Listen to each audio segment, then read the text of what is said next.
পূজা, ইন্দ্র তাড়াতাড়ি ভেতরে যাও। দাদাবাবু, ম্যাডামের বয়ফ্রেন্ড ভেতরে লুকিয়ে আছে। আকাশ, তুমি তুমি আজকে এত তাড়াতাড়ি অফিস থেকে চলে এলে? কাজটা তাড়াতাড়ি মিটে গেল তাই চলে আসলাম। ভাবলাম সারাদিন তো অফিসে ব্যস্ত থাকি, তাই একটু আজকে তোমার সাথে সময় কাটাই। তুমি আমাকে আগে জানাতে পারতে, তাহলে আমি তোমার জন্য পছন্দের কিছু রান্না করতে পারতাম। আরে ওসব কিছু লাগবে না, আমি বরং বাইরে থেকে অর্ডার করে নিচ্ছি, তুমি কষ্ট করো না। শোনো না আকাশ, আমার না খুব ভেজিটেবল চপ খেতে ইচ্ছা করছে। ওই মেন রাস্তার মোড়ে যে চপের দোকানটা আছে না, ওই দোকানের চপ আমার ভীষণ ভালো লাগে। আমি ভেবেছিলাম তুমি যখন ফিরবে আমি তোমাকে বলবো নিয়ে আসতে, কিন্তু তুমি তো আজকে আগেই চলে এলে। যাও না, একটু নিয়ে আসো না। আরে পূজা, আমি তো অফিস থেকে ফিরলাম, আর বাইরে তো অনেক বৃষ্টি পড়ছে। সন্ধেবেলায় তাহলে যাই।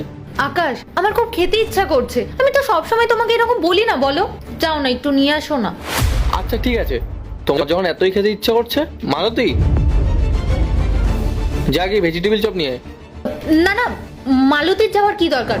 ওর দোকান মোকান চিনবে না, ভুলভাল দোকান থেকে নিয়ে আসবে, তখন আর আমার খেতে ইচ্ছা করবে না। তুমি যাও না আকাশ। আচ্ছা ঠিক আছে, যাচ্ছি। আমি না হয় এসেই ফ্রেশ হয়ে নেবো। দাঁড়ান দাদাবাবু, শুনুন না, আমার একটা কথা বলার আছে।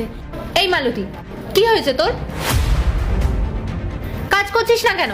তখন থেকে একই জায়গায় মুছে যাচ্ছিস। এভাবে কাজ করলে কাজটা শেষ হবে কি করে? আকাশ, তুমি জানো মালতী না আজকাল একদম ঠিকঠাক করে কাজ করছে না। আমার মনে হয় ওকে কাজ থেকে বার করে অন্য একজন কাজের লোক নিয়ে আসা দরকার। পূজা, মালতী যখন কিছু বলতে চাইছে তুমি ওকে আটকাচ্ছ কেন? বল মালতী। দাদাবাবু, আমি এটা বলতে চাইছিলাম যে আপনি প্রতিদিন অফিসে চলে যাওয়ার পর একটা ছেলেই বাড়িতে আসে। ম্যাডাম ঘরের ভেতর ওনার সাথে সময় কাটান। আমি এর আগেও আপনাকে বলতে চেয়েছি, কিন্তু ম্যাডাম আমাকে হুমকি দিয়েছিল। বলেছিল আমি যদি আপনাকে সব বলে দিই তাহলে আমাকে মিথ্যে চুরির বদনাম দিয়ে বাড়ি থেকে বের করে দেবে, এমনকি আমাকে পুলিশের হাতে তুলে দেবেও বলেছিল। আমার কথা যদি আপনার বিশ্বাস না হয় তাহলে আপনি ভেতরে গিয়ে দেখুন, ওই লোকটা এখনো এখানে আছে। মালতী, আর একটাও কথা বললে কিন্তু আমার থেকে খারাপ আর কেউ হবে না। তখন থেকে উল্টোপাল্টা কথা বলে যাচ্ছিস, চুপ কর। পূজা, তোমার তো কোনো ভয় পাওয়ার কারণ নেই, তুমি তো কিছু করনি, তাহলে চেক করলে সমস্যা কোথায়? এতে শান্তিকেও প্রমাণ করা যাবে তুমি আমাকে ভালোবাসো, বিশ্বাসঘাতক নাও। আকাশ, আমি ভয় পাচ্ছি না। তুমি দেখো, একটা কাজের লোক হয়ে আমার নামে উল্টোপাল্টা কথা বলছে, আর তুমি এটা শুনছো? তুমি তো জানো আমি তোমাকে কতটা ভালোবাসি।